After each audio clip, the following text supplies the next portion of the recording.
You can download the art seen in the video for free, link in the description. For smooth top-down movement in Godot, first add a character body 2D, then add a sprite 2D, and finally add a collision shape 2D. Set the collision shape to a rectangle 2D, set its size to 6 by 10. In the sprite, set the texture to the player sprite that you can download, link in the description. Go to animation and set its H frames to 5 and its V frames to 2. This is the amount of frames vertically and horizontally of the player sprite. I'll then set the texture filter over to nearest as I'm using pixel art. Add an animation player node as a child of the sprite. Make a new animation, call it idle. Set the snap to 0.1. This will change how the playhead moves when we drag it. Then select the sprite while the animation tab is open. Head over to frame and hit the keyframe button. Then hit create. Move the playhead over to 0.1. Set frame to 1 and keyframe again. Then keep pressing the keyframe until you reach 4. Set the total time of the animation over to 0.5, then enable loop. Create a new animation for walking. This one will start at frame 5, then hit keyframe. Finally, repeatedly press keyframe until you reach 9. Set the animation's total time to 0.5 and enable loop. Save the scene.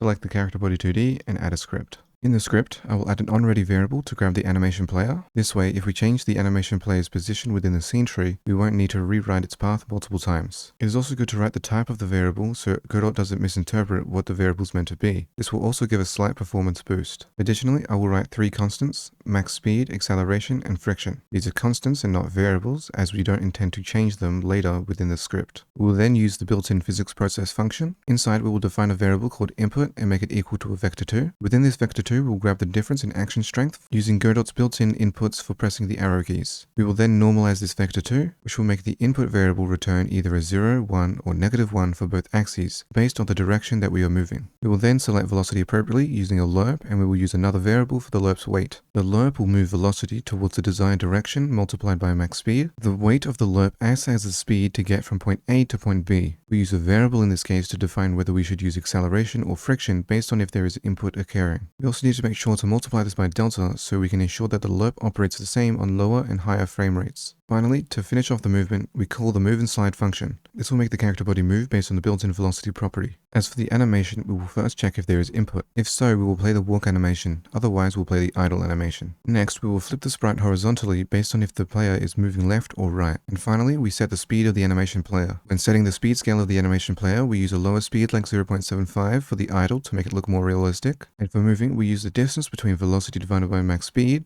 to a vector2.0. The velocity divided by max speed will return a 0, -1, or 1 on both axes, depending on how close velocity is to max speed. And the distance to vector2.0 will make it so that instead of returning a vector2, it will return a float that ranges from 0 to 1. Finally, we add 0.5 for some extra speed to the walk animation to make sure it doesn't start at 0.